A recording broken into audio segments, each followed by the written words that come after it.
Senior तजियाकार Hafeez Ullah Niazi के मुताबिक तूती की आवाज़ फैज़ हमीद की ताज़ा व ताज़ा सज़ा ने मुल्की सियासी अदम इस्तेहकाम को मजीद हवा देनी है। अगरचा आज की सज़ा चावल की देग का जायका चखना मकसद, तैयार देग जानलेवा साबित होगी। बिलाखिर बजरिए फैज़ हमीद किसी और को अपने मंतकी अंजाम तक पहुँचाना है। काश दो बड़ी वतनी ताकतें अस्करी और अवामी शेर व शकर हो पाती कि मौजूदा तनाव मुल्क के लिए मुहल्लिक है। 73 बरस की उम्र ना तमाम में मुमलिकत को कई बार कौमी बहरान के पंजे में जकड़े पाया है। बदकिस्मती जब भी कौमें तबाही के दहाने पर इक्तदार की गुलाम गर्दिशों में मौजूद हुक्मरान खुद फरेबी की गिरफ्त में ऐवान इक्तदार में सब अच्छा की गूंज रहती है। 168 साल पहले का बहादुर शाह जफर हो या 1971 जनरल याया खान, दोनों खुद फरेबी में सरशार जब तक के जिल्लत ख्वारी इबरत आन मुसल्लत हुई। 2 दिन पहले बिलावल भुट्टो जरदारी से लाहौर में मुलाकात नसीब बनी। बैनुल सुतूर बहुत कुछ कह गए कि मलफूफ अल्फाज में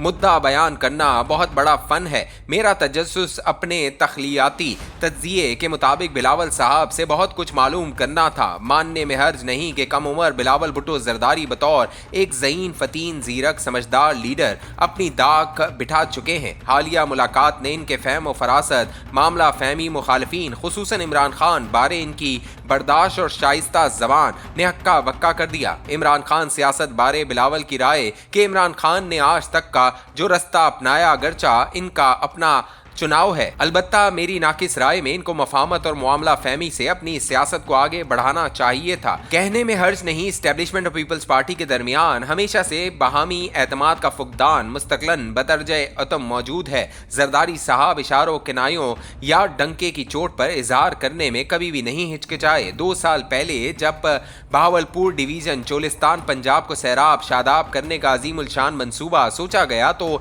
इन्हिसार एक वसीओ अरीज नहरी नेटवर्क पर रखा गया। नहीं मालूम कि पीपल्स पार्टी ऑन बोर्ड थी या नहीं। इधर मंसूबा लॉन्च हुआ, उधर जीए सिंध महाज, जीडीए और पीपल्स पार्टी शहीद भुट्टो वगैरह की तरफ से नवंबर 2024 में सिंध के तूलो अर्ज में एहतजाज की लहर दौड़ी और विफाकी सूबाई दोनों हुकूमतों को आड़े हाथों लिया गया। ऐसे लगा जैसे एहतजाजी तहरीक पीपल्स पार्टी सियासत को ले डूबेगी। मुझे यकीन है कि एहतजाज पीपल्स पार्टी के लिए एक चेकमेट, किसी ने सबक सिखाना था। पीपल्स पार्टी ने कमाल महारत से एहतजाज की क़यादत अपने हाथ में ले ली। अम्मा बाद मुक्तदरा और पीपल्स पार्टी के नहरों पर इख्तलाफात पब्लिक में सामने आ गए। इससे पहले 26वीं और 27वीं तरमीम में एनएफसी अवार्ड्स और चंद दूसरे अहम मामलात को तरमीम से बाहर रखने में पीपल्स पार्टी कामयाब जरूर रही, मगर खदशा कि दोनों फरीकों में विरासती अदावत बढ़ेगी। 28वीं और 29वीं तरमीम का अहम जुज़ एनएफसी अवार्ड सूबों की तकसीम दर तकसीम रहना है। चंद हफ्ते पहले इस मौजू पर अपने कॉलम में गैर मुबहम इशारा किया था कि तरमीम ने 2 मुमकिना रस्ते देने हैं। एक, पीपल्स पार्टी में नौअन मान गई तो इमरान खान पहले अंजाम को पहुंचाएंगे और ऐसी सूरत में अगले आम इंतखाबात को 5-7 साल या गैर मुअय्यना मुद्दत तक जबरी रुखसत पर भेज दिया जाएगा। 2, अगर पीपल्स पार्टी तरमीम पर ऑन बोर्ड ना हुई तो फिर इमरान खान की सजा मौखर और 1 साल बाद यानी कि 2026 में आरटीएस और फॉर्म 47+ के मुताबिक आम इंतखाबात करवाए जाएंगे ताकि अगली हुकूमत 2/3 अक्सरियत के साथ पीपल्स पार्टी के बगैर कायम हो सके। बिलावल भुट्टो की बातों से जो कुछ मैं अख्ज़ कर सका, पीपल्स पार्टी अब तक अपनी इस्तिताअत से ज्यादा मुक्तदरा से ताउन कर चुकी है और मजीद 1 इंच भी पीछे हटने को तैयार नहीं कि इससे आगे पीपल्स पार्टी की सियासत भेंट चढ़ जाएगी जो नाकाबिले कबूल है। अगर कोई एडवेंचर हुआ तो निपटने को तैयार है। अगर जल्दी इलेक्शन करवाए गए तो हमें वो भी कबूल है, मगर किसी सूरत भी मावरा आइन इक़दामात या सिस्टम को हथियाने नहीं दिया जाएगा। 2 हफ्ते पहले मेरा कराची जाना हुआ तो खुसूसी तौर पर फिरदौस शमीम नकीवी और पीटीआई क़यादत को मिला तो वहाँ इनको बावर कराया कि पीपल्स पार्टी पर बुरा वक्त आने को है। आप लोगों को एक बहुत बड़ी सपोर्ट मिले तो मौका नहीं गंवाना। वतनी इस्तेहकाम इसी में है कि मुल्की सियासी कुव्वतें लड़ने के बजाय यकजा हो जाएं। अगरचा बिलावल भुट्टो जरदारी बहुत खुशगवार मूड में थे, बजाय तफक्कुर में न थे, मगर बैनुल सतूर फिक्रमंदी भी और इसी तनाजुर में बहुत कुछ बता गए। यूं लगा कि बहुत कुछ बताना ही मकसद था। बिलावल साहब को मालूम था कि 26वीं और 27वीं आईनी तरमीम ने अदालती निज़ाम को बेदस्त व पाह कर दिया है। निज़ाम इंतजामिया के कदमों में ढेर है।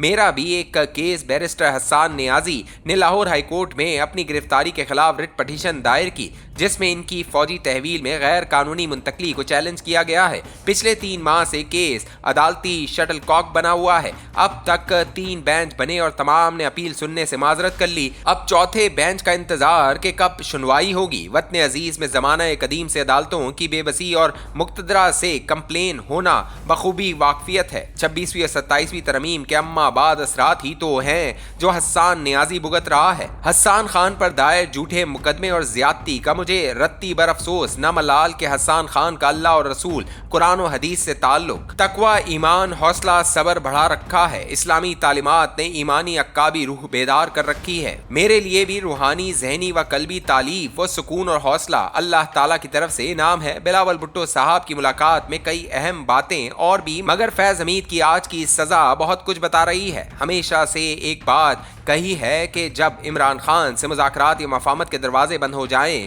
تو اس کا اعلامیہ فیض حمید کی سزا کی صورت میں ہونا ہے۔ آج کی نپی تلی 14 سال قید با مشقت بہت کم کا مطلب مفاہمت کا ایک دروازہ ابھی بھی آدھا کھلا ہے۔ جس دن عمران خان کی GHQ راولپنڈی پر چڑھائی، اس کے لیے جلسے، ریلیاں، حلف ارشد شریف کا قتل، عمران خان پر قاتلانہ حملے پر تحقیقات اور تفتیش مکمل ہوگی اور بعد ازاں سانے 9 مئی پر فیض حمید کا رول سامنے لایا جائے گا تو 14 سال سزا معمولی اس سے کہیں زیادہ ہولناکیاں رونما ہوں گی۔ عمران خان اور جنرل باجوہ کا نام بھی گونجے گا۔ میری نپی تلی رائے، عمران خان، فیض حمید، جنرل باجوہ، پیپلز پارٹی آج کے ہر بحرانی مسئلے میں مقتدرہ کو خاطر خواہ مطلوبہ نتائج نہیں ملنے کو ہمیشہ دیر کر دیتا ہوں۔